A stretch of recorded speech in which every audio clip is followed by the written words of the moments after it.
மத்திய மாநில அரசு துறைகள் விவசாய பெருமக்களுக்கு பல்வேறு வேளாண்மை தொழில்நுட்பங்களை வழங்கி விளைபொருட்களின் உற்பத்தியை பெருக்குவதற்கான திட்டங்களை வெற்றிகரமாக செயல்படுத்தி வருகின்றன.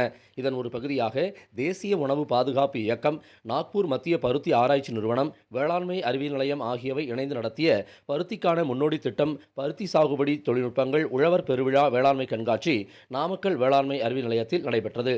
இதில் கால்நடை மருத்துவக் கல்லூரி மற்றும் ஆராய்ச்சி நிலைய முதல்வர் முனைவர் மா செல்வராஜு கண்காட்சி அரங்களை திறந்து வைத்து பார்வையிட்டார். மேலும் அடர் நடவு முறையில் பருத்தி சாகுபடி தொழில்நுட்பங்கள் குறித்த கையேட்டையும் வெளியிட்டார். வேளாண்மை அறிவியல் நிலையம் மற்றும் கால்நடை மருத்துவக் கல்லூரி பல்கலைக்கழகம் வழங்கும் பருத்தி சாகுபடி தொழில்நுட்பங்களை பயன்படுத்தி பருத்தியில் அதிக லாபத்தை பெற முடியும் என அவர் தெரிவித்தார்.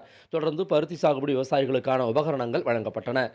முன்னதாக பருத்தி சாகுபடி, ட்ரோன் தொழில்நுட்பம், சொட்டு நீர் பாசனம், அரசுகள் வழங்கும் மானிய உதவிகள், கால்நடை பராமரிப்பு சாதனங்கள் உள்ளிட்ட பல்வேறு தலைப்புகளில் 15 அரங்குகள் வேளாண்மை கண்காட்சியில் அமைக்கப்பட்டதை ஏராளமான விவசாயிகள் பார்வையிட்டனர். தொடர்ந்து நடைபெற்ற கருத்தரங்கில் பருத்திக்கான முன்னோடி திட்டம் செயல்பாடுகள், பருத்தியில் அடர் நடவு சாகுபடி தொழில்நுட்பம், பூச்சி மற்றும் நோய் மேலாண்மை, மண் பரிசோதனை, பருத்தி ரகங்களின் சிறப்புகள், நானோ உரங்களின் பயன்பாடு உள்ளிட்டவை குறித்த தொழில்நுட்ப உரைகள் வழங்கப்பட்டன. நாடு முழுவதும் 8 மாநிலங்களில் உள்ள 250 வேளாண்மை அறிவியல் நிலையங்களில் இத்திட்டம் செயல்படுத்தப்படுகிறது. தமிழகத்தில் இத்திட்டத்தை செயல்படுத்தும் 4 வேளாண்மை அறிவியல் நிலையங்களில் நாமக்கல் நிலையம் முதலிடம் பெறுகிறது. இத்திட்டத்தில் விவசாயிகளுக்கு விதைகள் இலவசமாக வழங்கப்படுகிறது. பயிர் பாதுகாப்பு மானியமாக 6000 ரூபாயும் வழங்கப்படுகிறது. என் பேர் பிரதீபா. நான் ஒரு கால்நடை மருத்துவராக இருக்கேன். இங்கே கிசான் மேலான் உழவர் பெருவிழா நடந்துட்டு இருக்கு. நிறைய ஸ்டால்ஸ் போட்டிருக்காங்க. நிறைய உழவர்கள் வந்திருக்காங்க. நிறைய தொழில்நுட்பங்கள், மில்கிங் மெஷின்லேருந்து, சாஃப் கட்டர்லேருந்து, சீடர்லேருந்து எல்லாமே இருக்குது. ஃபர்டிலைசர் ஸ்டால்ஸ் எல்லாமே இருக்குது. உழவர்களுக்கும் மாணவர்களுக்கும் ரொம்ப உதவிகரமாக இருக்குது. நாங்கள் இந்த மில்கிங் மெஷின் பற்றி நிறையா கற்றுக்கிட்டோம். அதுக்கப்புறமா உழவர்கள்கிட்ட நிறையா உரையாடணும். எங்கள் விவசாய கண்காட்சி இதில் பார்த்திங்கன்னா ஸ்டால் போட்டிருக்கேன்.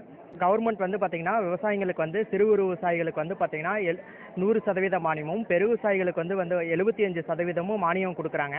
அந்த திட்டத்தை விவசாயிங்களுக்கு எடுத்து நாங்கள் கொண்டுட்டு போகிறதுல பெருமைப்படுறோம்.